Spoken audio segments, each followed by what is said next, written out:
Today, I have a cool one for you. I want to show you a pen that I got in the mail recently, and I think it's one of the most underrated, underappreciated pens in Pilot's portfolio, and that is the Justus 95. One of the cool things about this pen right off the bat is that it comes with its own packaging. The box says Justus on it.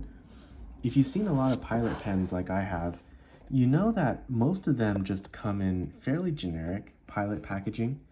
You have to get into the Urushi stuff before you start seeing custom packaging, like the 845, the custom Urushi, the Namiki products. But typically, Pilot just comes in typically a Pilot box. But this is pretty cool. So let's take a look at what this box looks like. I have this protective foam, and then you have the pen. So I will walk you through why I think this pen is so nice or so good for the price. Show you a bit of other pens from Pilot that are in this price range, and then we could dip this and see how it writes together. So the first thing is on price. This is interesting because this is one of the few Pilot pens where the retail price is not anywhere on the box, but the street price in Asia is approximately 150 US dollars. So that puts it into the same ballpark as something like a Pilot 912 or a 742, pens that have a number 10 sized 14 karat gold nib. So from the nib perspective, that makes sense because this also has a number 10 sized gold nib. And in fact, you could, if you wanted to, put the number 10 size nib from any 742 or 912 into this pen if you wanted to. So that seems to make sense. But why I think just off the bat the Justus is a good value is in fountain pens, typically the bigger the pen, the more expensive. I know in this case it's just plastic, but it is what it is. You know, the bigger pens tend to be more expensive. And the Justus 95, in pictures, I thought it was basically the same size as a 912, and it is not. It is bigger in every dimension. It is wider, it's longer. So that's interesting. The other thing is, I don't know how well the camera can pick this up, but the Justus has a texture to it.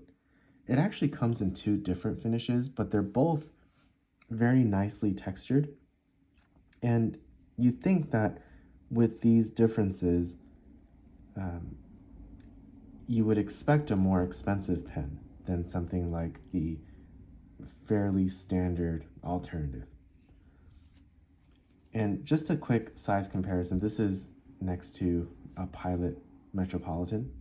So this is a pen that most people in our community have held or used at some point. So the size comparison, the Justus is significantly bigger. And we haven't gotten to the party piece of the pen yet. So this pen comes with, essentially what this is a Pilot number 10 sized 14 karat soft nib.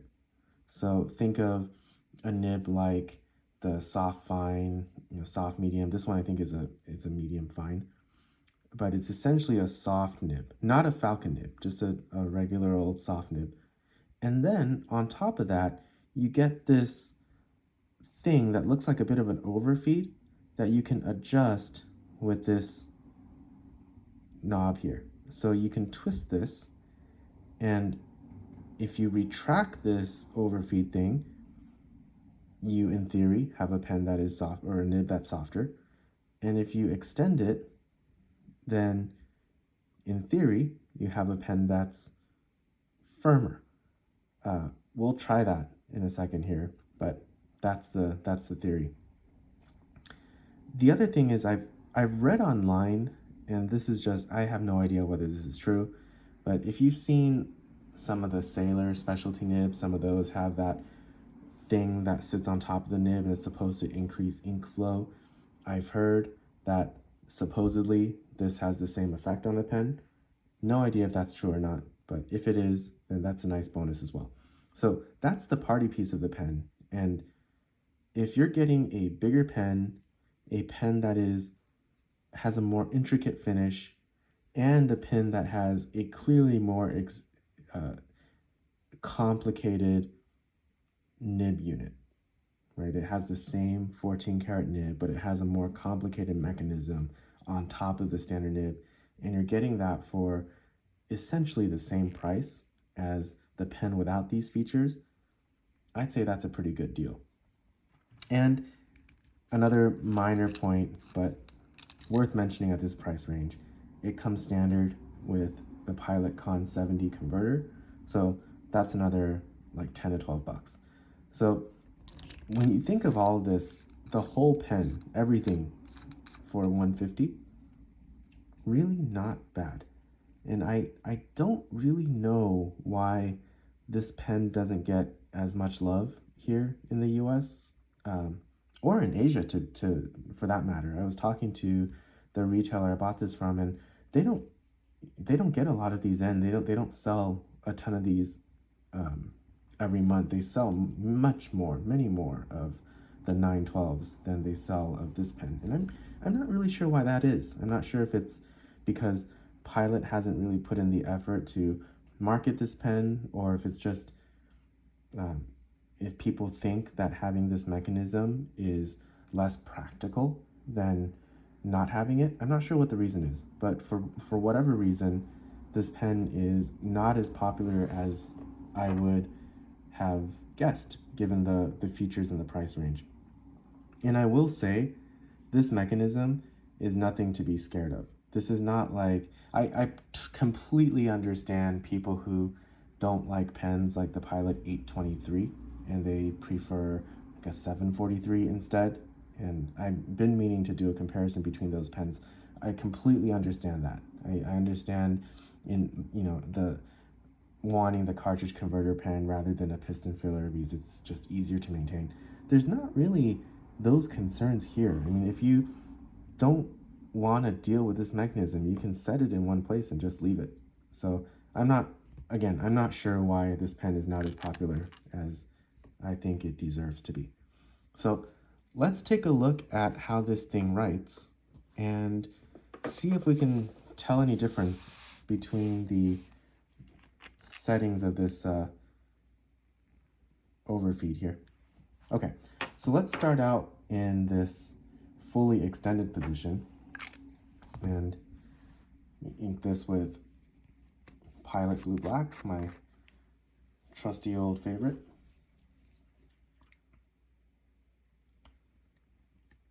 I'll just dip this so you guys don't have to wait for me to fill the pen.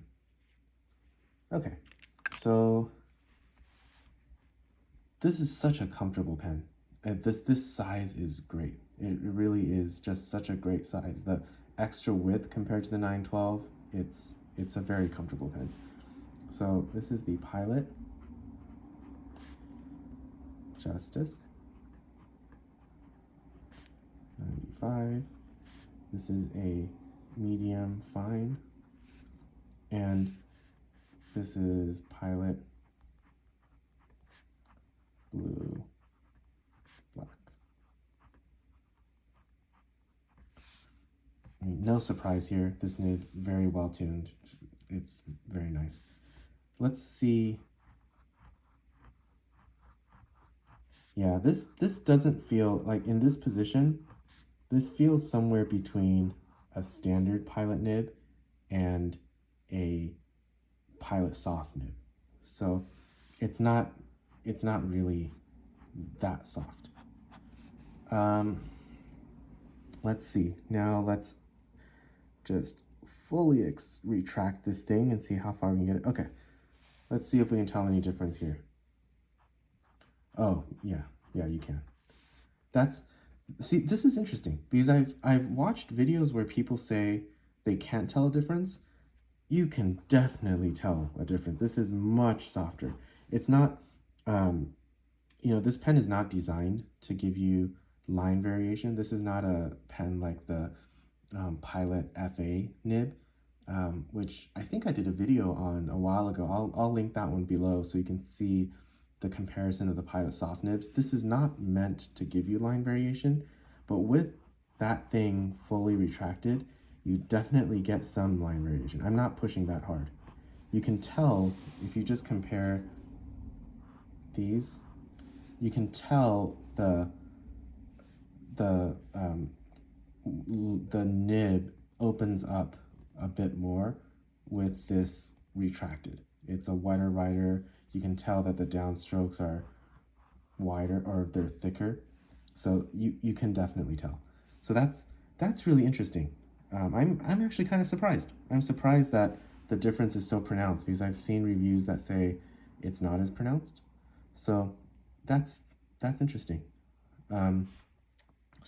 But again, if you don't really care for this mechanism, you can leave it in the position that you like and just not deal with it. Yeah, I'm impressed. Oh, got ink on myself. I'm impressed. I think that's a really interesting pen. It's a more interesting writing experience than I expected. So just even more reason why I think this pen is an underappreciated offering. If you can find one of these for the market price, similar to the price of a 912, I think you get a lot more for your money with this pen, and it's just a more interesting pen to have in the collection. So hope that was fun. Thanks for watching.